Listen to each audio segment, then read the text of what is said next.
Rhapsodie des réalités. Samedi 21 décembre 2024. Pasteur Chris Oyakhilome. Thème: la vie éternelle définit que quiconque croit en lui est la vie éternelle, Jean 3 verset 15. Imaginez que vous prêchez l'évangile à quelqu'un et que cette personne vous demande: qu'est-ce que la vie éternelle? Qu'allez-vous dire? Je vais vous donner 2 déclarations simples qui vous aideront à comprendre de quoi il s'agit. La première est que la vie éternelle est la vie et la nature de Dieu. Ce n'est pas en soi une définition, mais une expression qui décrit de quel genre de vie il s'agit. La vie éternelle est une vie différente des autres types de vie, c'est la vie et la nature de Dieu. La deuxième assertion est une définition différente de la première. C'est que la vie éternelle est l'attribut organique et existentiel de la divinité. Pourquoi est-ce important? C'est parce que partout dans le monde, les gens parlent de divers dieux.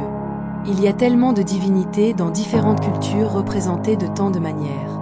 Mais aucun d'eux n'a la vie éternelle. La vie éternelle est la vie que notre Dieu, dans les Écritures, a déclaré posséder, ce qui le distingue essentiellement de tous les autres que l'on peut appeler des dieux. La Bible déclare: « Et maintenant nous sommes en Dieu parce que nous sommes en Jésus-Christ son Fils, qui est le seul vrai Dieu. Et il est la vie éternelle, 1 Jean 5 verset 20. » Jésus-Christ est Dieu. En lui, nous trouvons et pouvons nous relier aux attributs organiques et existentiels de la divinité.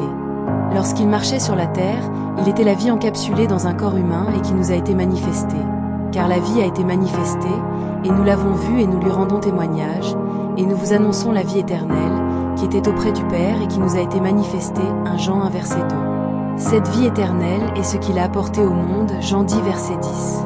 Tel est le message du royaume de Dieu. Jésus-Christ offre gratuitement la vie éternelle.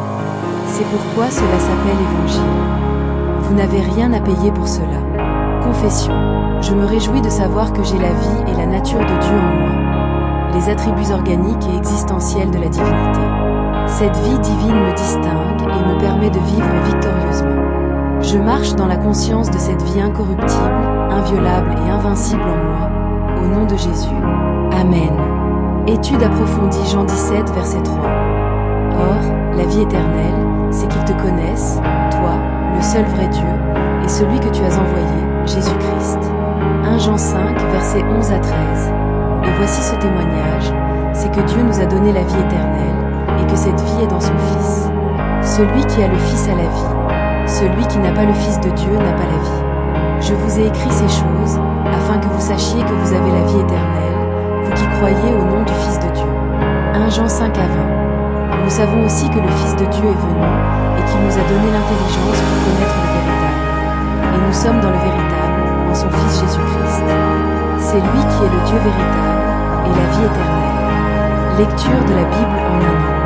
Apocalypse chapitre 13, versets 1 à 10 et Nahum chapitre 1 à 3. Lecture de la Bible en 2 ans. Apocalypse chapitre 17, versets 1 à 10 et Agéa. Veuillez partager pour bénir aussi la vie de quelqu'un. Dieu vous bénisse.